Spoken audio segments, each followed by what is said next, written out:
Welcome back to the Mission 43 podcast. We're sitting down with the newest member of the team. He's leading engagement and the Operation Resilient Path program for Mission 43. Yep, he doesn't have a cool mustache, but Brad Blair is a true Idahoan, a veteran of the 75th Ranger Regiment. He's been to Iraq and Afghanistan. He's definitely walked the walk and can talk the talk. And he's also been through his own period of recovery, and that's what makes him such a special person and the right person to lead ORP, Operation Resilient Path, as well as the engagement pillar of Mission 43. Absolutely. Hit subscribe, leave us a comment, let us know what you think, and let's get started. Join us in learning about the stories and the people who inspire us. This is the Mission 43 podcast. I'm Dan Nelson. And I'm Brian Madden. Idaho is our home. The military is what we did. All right, we're back, and we have Brad Blair here with us today, and had some leadership movement on the team. So Brad now running engagement and the ORP program, Operation Resilient Path for Mission 43, because Dan was selected to be the director of Mission 43 now. So he's been on the team for a few years now, has done a fantastic job, and taken over the next phase as we move to the field house next summer. But congrats to both of you guys. Yeah, and Brian is going to be moving under the bridge by 16th Street pretty soon. No, I'm just kidding. No, he's taking over the Idaho Outdoor Field House, so he's going to be in charge of the whole shebang. And obviously they're dragging the bottom of the barrel, but we have a lot of the same characters just moving. Yeah, for both of us, but we're very lucky to be in the positions we are, and specifically having you run engagement and steer the ship the right way that I tried so hard to unfortunately run into the ground. Well, notably, it's a big shoes to fill, so thanks for bringing me in and having the trust in me to run these programs. Tell us how you actually got first involved with Mission 43. Yeah, so military transition for me was probably not a picture-perfect event. I separated from 2012, moved back to Idaho because that's where I grew up. Didn't really know what I was doing outside of the military. I just had that plan of doing 4.5 years and getting out. And so Mission 43 actually does an incredible job of hosting great events, roll forward, now engagement. But the Criterium in 2018, you guys had a cool VIP tent, and I was adamant about trying to work my way into the VIP tents just to see what they were like. I didn't know it was Mission 43. I think one of them was, I don't know, probably National Honor Society or something. It wasn't going to go that direction. So Mission 43 had cool flags all over it, and I spoke with whoever was manning the entrance to the tent. I didn't have to sneak in. I was invited in. So that was my introduction to Mission 43. I was going to say we're going to dock your pay. Yeah. Either way. Yeah. No, so I think the opportunity to meet some incredible people, I was very welcomed into the tent, which was a great introduction to the organization. As it is very inviting and inclusive. To me, somebody who was kind of fearful of veteran organizations and being kind of labeled or having that stigma of crazy veteran put on right away getting out of the military. So that was not my opportunity or my experience with Mission 43. Well, speaking of crazy, let's go backward a little bit. How old were you when you joined the military? So, I was 17 when I joined the military. When you joined the Army? Yep, I joined the Army. What'd you do? So 11 Bravo or 11 X-ray is how I joined the Army, and I had honestly no idea what that actually meant. The guy that I was playing football with at the time told me about an Option 40 contract and told me about the Ranger Regiment, and I had a relative who'd gone through Ranger School, which I thought was the Ranger Regiment at the time. Basically the same thing. Pretty much, yeah. Do the same stuff. Like Navy SEALs, I think. Yeah. Basically. Yeah, so I needed something hard, kind of upset my non-motivated lifestyle of sleeping in till my, I think, second period class because I had a smaller schedule in high school, and I knew I needed something to challenge me. So Ranger Regiment sounded hard and scary, and so I went that direction, and they accepted me at 18 years old, which others don't. So it's kind of my only option into military special operations, even though I didn't know that's what I was getting into at the time. It was opportunity to kind of raise up to what I thought my actual potential was. Were you kind of shocked when you got there? What was the Yes, that's a whole unrolling of a carpet in itself. So I showed up basic training expecting that when I get done with this, I'm going to go to airborne school. I didn't know about RIP. Yep. They left that out of the recruiting pitch? Yeah, they didn't talk about that at all. Can you explain what that is? Yeah, so RIP's Ranger Indoctrination Program. At the time is the selection process. It's kind of like a 3-week hell week. Sorry, compared to SEALs. But anyhow, their whole goal is just literally to create attrition for that selection process. So Yeah, didn't know what that was. I'm finding out all these things in basic training, thinking I'm going to go overseas, deploy for 15 months. And this other guy, he's like, no, dude, you got a Ranger regiment contract. You're not going to deploy for 15 months. You deploy for like 2. And I'm like, oh, nobody's deploying for 2 months at a time. And it's not 2, it's 3 to 6, depending on where you're at. But anyhow, I was finding all this out in basic training. And so, honestly, feeling blessed of the opportunity, not knowing, felt incredibly ignorant, if you will. But I'm like, wow, this is a really awesome opportunity. Excited to go this direction versus the latter. So you left Idaho, and what battalion did you go to? So where did you live? Yeah, I went to 1st Battalion in Savannah, Georgia, Hunter Army Airfield. Another funny story about a small boy growing up. I had orders. We all had orders to 2nd Battalion, which is Fort Lewis, Washington, 7-hour drive from home. Oh yeah. Dating, or at the time I was distance dating or whatever that means for 17-year-olds. With my now wife, and thinking like, this is great. I'll be able to see her like every weekend. Mom, Dad, like, I knew you were afraid I was going to leave home, go far away, but guess what? I'm in the backyard basically.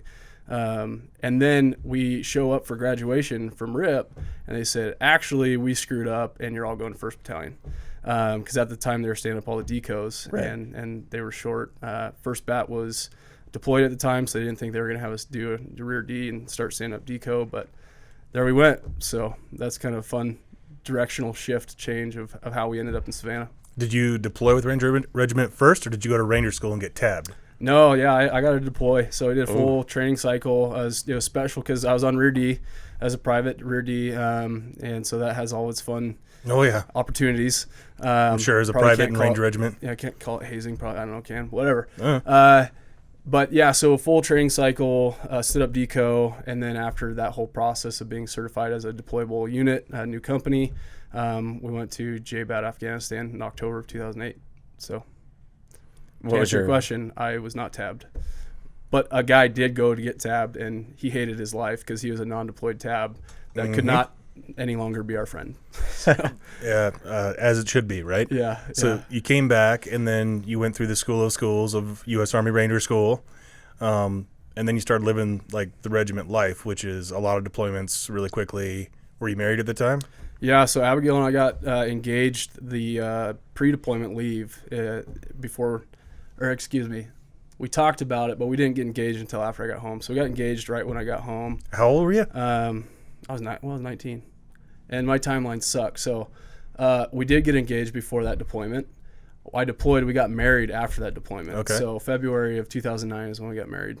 So yeah, I was 19 when we got married. So I guess jumping forward life, not knowing if I would last very long. But yeah, joined the Army at 17, got married at 19, and then I left for Ranger School 2 weeks after we got to Savannah. So I was like, hey, sweetie, here's Savannah, Georgia. I probably didn't call her sweetie at the time, but hey, here's Savannah, Georgia. It's a really cool place, lots of nice people. And was she from Idaho? She's originally from Michigan, but we met in Idaho, and she's been here for as long as I have. So what did she think of Savannah? I don't know. I've never really asked her that question. She did a lot better job than I did. Still married? Yeah, we're still married. Still finding out a lot about each other, honestly. Yeah, it was great. Savannah took great care of her. She kind of had her life outside of the military, and I had my life inside of the military, and I kind of just joined whatever she was doing. So she got really involved with a church down there in Savannah, and so when I came home, we kind of just did stuff together there, and whatever she had going is what I got involved in. So huge community effort to kind of keep her, a lot of other military folks and military spouses in the area. So she was welcomed. And then you obviously have the regimental or the battalion FRG efforts and all that stuff. But I think she really enjoyed it because there's good people there. But we didn't necessarily explore all that Savannah had to offer. I'm kind of bummed we didn't. But well, how many times did you deploy during your career? Yeah, I deployed 4 times. In 4 years? In 4 years, cool. Yep. So JBAT was the first. I went to Crit Mosul in Iraq in 2009, mid-2009, and then to Kandahar in 2010 during the big push. What was your favorite helicopter to fly on? I don't know. Now I think about it. The 47 for sure. I still have like fantasies of getting back on a 47, but we can talk about that later. Yeah, it was great. 4 years, 4 deployments. kind of wish I could have had more, but the deployment cycle, we lined up perfect. I got the 6-month deployment, was that to Kandahar during that big push and that surge, and did some really cool and exciting things during that time. And had I not joined the Army at the time that I did, we would have missed all that. So yeah, you're really a part of the Range Regiment when it had this crazy transition from being like an elite infantry unit to truly like a pillar of special operations. Yep. in itself. We'll call you when we need an airfield seizure to going and playing with the big boys and doing kind of the similar type mission set that everybody else in the Tier 1 operation forces were kind of conducting. So yeah, you can tell that, like, guys who grew up in your community, just the level of professionalism, it totally stands out in that community. I've always been so impressed with just how they not matured, but met the GWAT requirements and grew as an organization. Like every guy, I mean, it's just so impressive. Yeah, and you hear kind of that adaptability story is kind of what has allowed us to shift and mold into, I guess, the need. But to your point, the standards, I didn't realize that was what made it so special. But now being outside of the military and seeing them continue to progress in that community, it is always coming back to the standards and maintaining some of those timelines and the things that we think are small but are really big. Yeah. So you had the opportunity to serve in a really, high capacity for your country, and then you're married at a very young age. And when did you decide that you guys wanted to come back to Idaho and you wanted to start your career as a professional baby maker? Yeah. Man, we got all kinds of tangents to go off on there. But so when I joined the Army, I planned on 4.5-year enlistment, just initial enlistment. I toyed with the idea of re-enlistment, but I was reminded multiple times that I was going to do 4.5 years. I chose that route instead of going to college. Who reminded you? Well, family, Abigail, probably some other leaders along the way, family. But it was, really impactful to be reminded of kind of that commitment that I made to myself and that timeline. Had I not done that, who knows? Maybe I'd still be there. But 4.5 years came up, and got the pitches and bonus opportunities that everybody gets, and it's like, no, I'm going back to Idaho. So, and at that time, right on the back, or right when I got out, we were getting ready to deploy again. So knowing that I was going to miss out on another trip. Well, then you came home, and you mentioned before, but just want to touch it again. Like, you turned your back basically on all things military, and you kind of are an all-in type of personality. So you went all in on civilian life. And were you involved with anything veteran-related, veterans organizations? Did you go to the VA, like anything like that? No, I 100% jumped ship because I didn't necessarily know what was available and what I was removing myself from that opportunity of making a smooth transition. But I thought that it would hold me back, honestly. I thought that if I get too involved with this, it's just going to be like being in the military, but without any of the assets. So I'm going to have the similar responsibilities of who is controlling my life, but not have the ability to exercise, the mission and the type of people that I grew up with in Ranger Regiment. So, I barely even went to any of the programs. I couldn't tell you what half the programs that the military or DOD puts you through on your exit. But I out-processed in about a week and a half, moved back, packed the truck, moved back to Idaho. Probably threw my last uniform in a box and no idea where it went, but made it back to Idaho and just started life. Started looking for a job, which at the time was a difficult process. I was knocking on doors, and 2012, so Idaho was coming back from 2008 era recession, and people weren't hiring like they are now, in the sense of like anybody would hire you, I think, especially with my field. I didn't realize what my field provided me with the potential. I didn't even tell people I was in the Army, let alone that I was an Army Ranger and had been through Ranger Regiment, because I didn't think people knew, let alone understand the things that I'd been a part of to the magnitude that I appreciated them for. So it's kind of my secret. It's challenging for sure. What changed your secret? So that was 2012. You got out. Time progresses. You meet Mission 43 after you broke into one of our events, which will never happen now. Very tight security. Don't even think about it. So what changed? Yeah, I think the community of Mission 43 ultimately, I mean, I knew Brian was a part of it, and I didn't know Brian's background.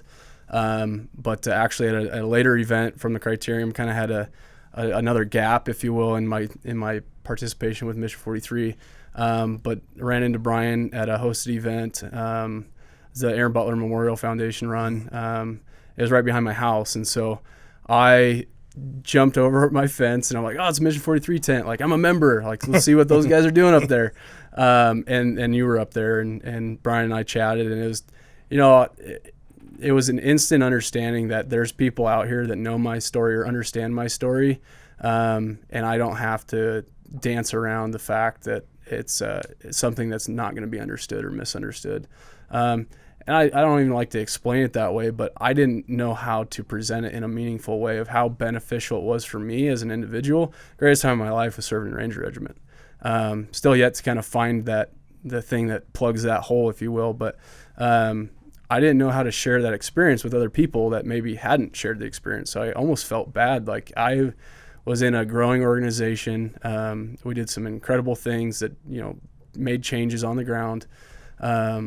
And then I come back to civilian life, and it's like, well, what are you guys doing?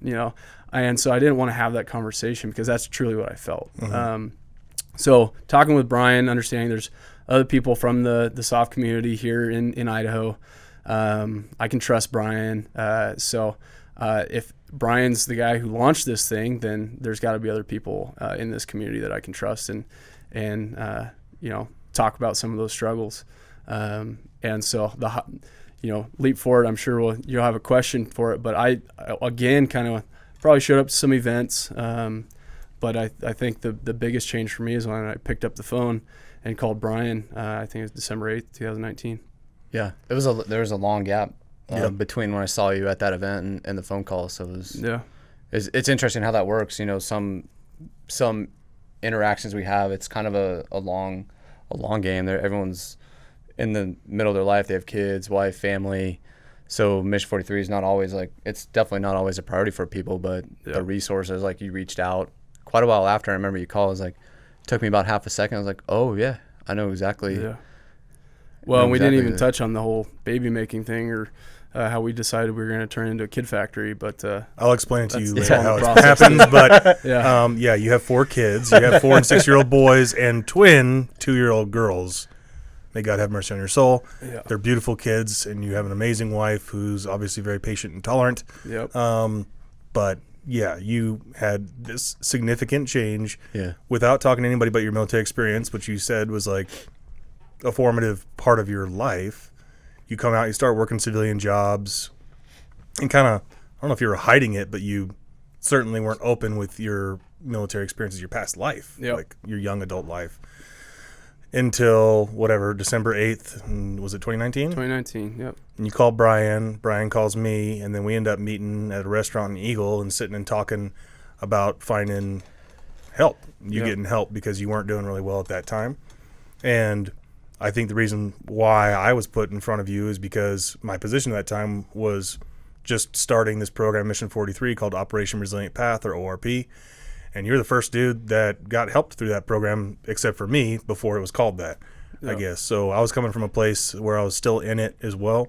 And I don't want to say we hit it off, but I may or just whatever. You listened to me enough. We hit it off. Yeah. Out of the park. We fell in love right then. Yeah. Sorry, Abigail.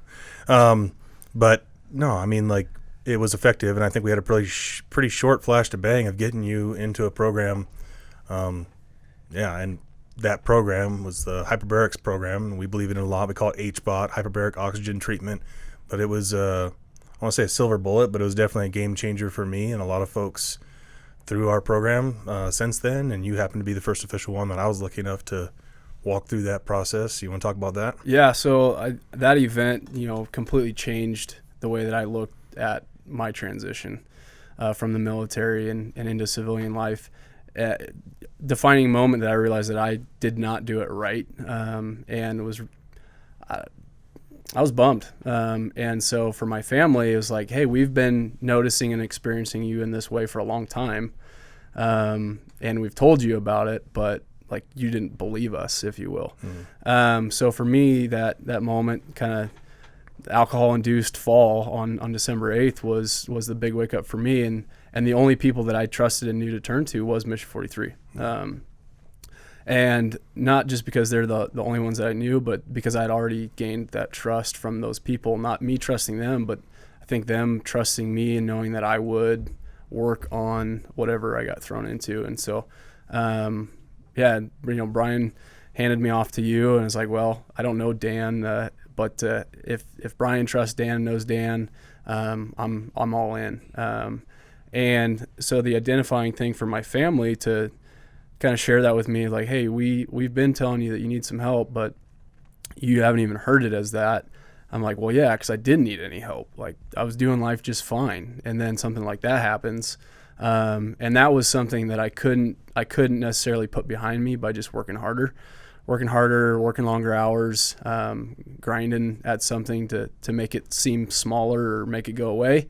I had physical injuries. I had a job that basically told me not to come back to work because I need to figure some things out.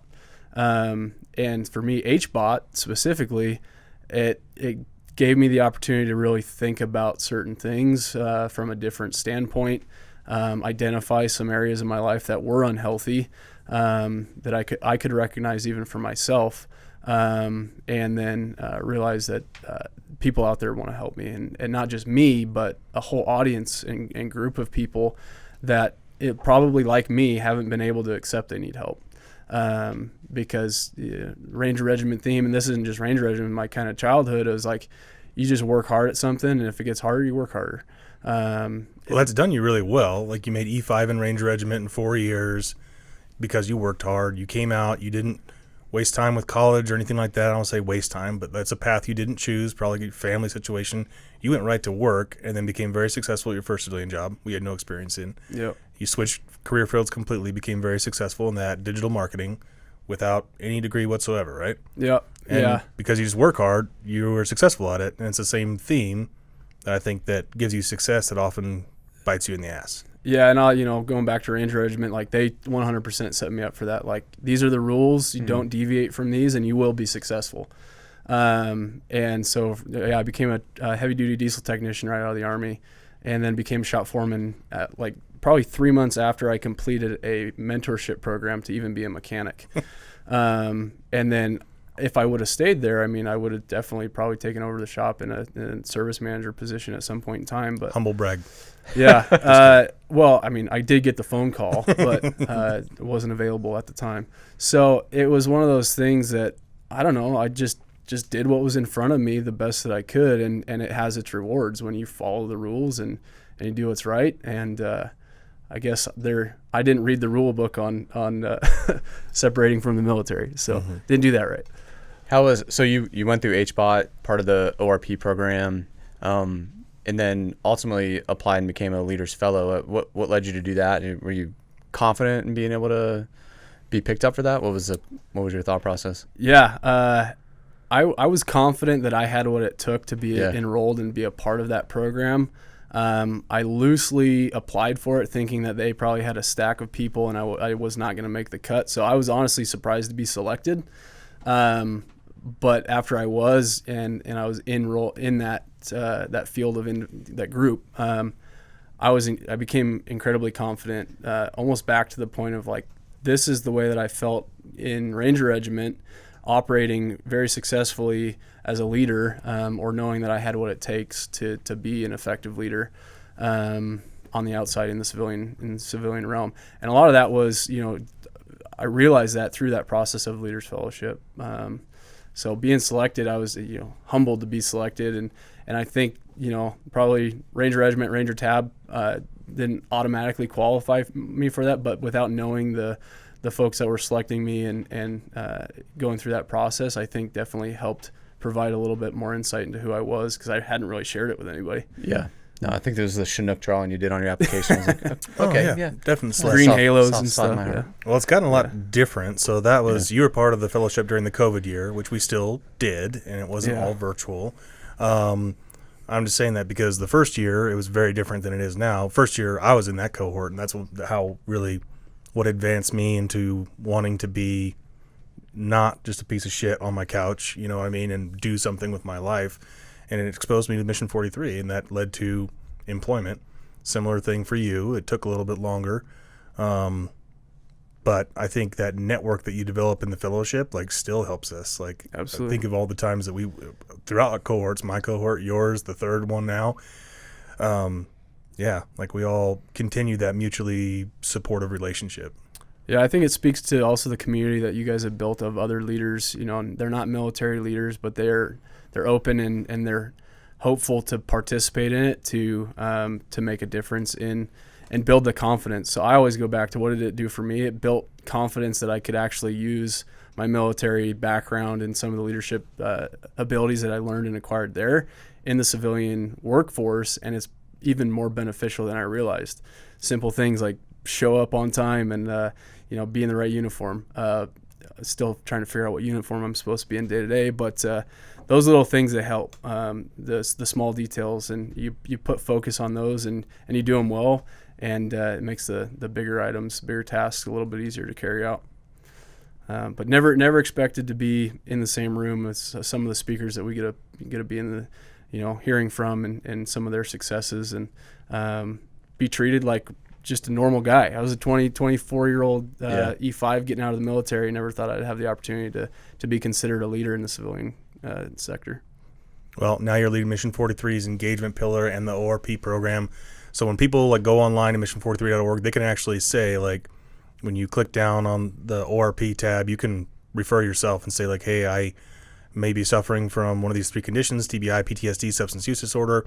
Or you can do it for somebody else. Like, if you have a loved one, say, hey, I think this person, my friend, my buddy, my husband, my wife, whatever, is suffering from this, and that goes directly to you now. Yep.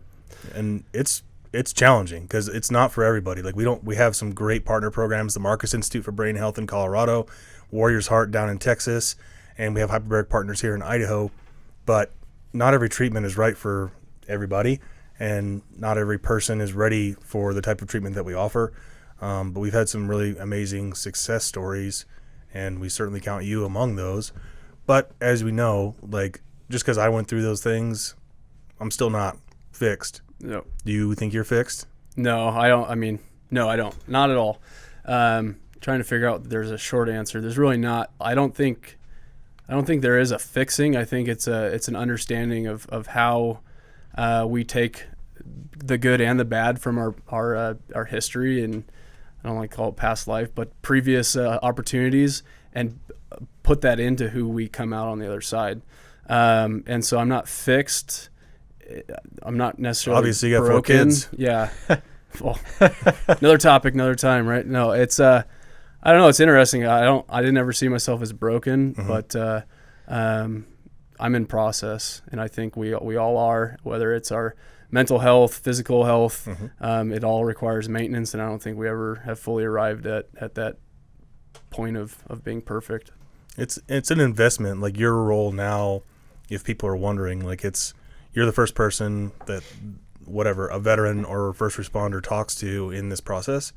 And we're not doctors, we're not clinicians, we don't pretend to be, you know what I mean? Yeah. But we just kind of tell our stories, and from a place of being in it, and offer opportunities if it seems right at the time for that person. And like I said, it's a heavy lift. Like, it's a lot to take on somebody in that role, like, because you're not a doctor, so you don't have that, like, this is my profession, I treat people, and sometimes it goes well and sometimes it doesn't. But I think that's what makes our program special, honestly, is that we do become invested in the people that we're able to help for the right reasons. Absolutely. I think the trust factor is huge. You watch people who, some people don't know you guys personally, but come to an event, meet Dan, meet you, and it may be something 6 months down the road where they reconnect, like, come in, meet you guys, and, like, really see, like, okay, these guys are legit, learn a little bit more about the programs, and it's always impressive how you guys are able to reconnect down the road and help people out. So, well, it's a process, and it's not always like, oh, because you deployed X many times or saw this whatnot or lost your friends or whatever. That's not always, doesn't equate to being ready or willing to accept help or need help even. Yeah. There's people that go through a bad divorce and need help. There's people that lose their job and need help. There's the gamut of things and reasons why it gets people to the point where they're ready to ask. And it's a perilous thing to walk. And that's what's awesome about the field house. Like we've been talking about HBOT. We will have 2 of our own chambers, like on the field house campus. We'll have all that in our own facility that we're operating out of. So it's gonna be awesome. Yeah, come hang out with the team on a daily basis. Use the facility. I know I'm very excited for it, even as a team member of Mission 43. Well, congratulations. It's awesome to have you on the team, and looking forward to seeing what you accomplish. Yeah, thanks, guys. Thanks, Brad. Thanks for joining us for the Mission 43 podcast. Our purpose is to provide you opportunities to lead, learn, and inspire throughout your Idaho communities. We want to hear what you thought. Like, subscribe, or leave a comment below.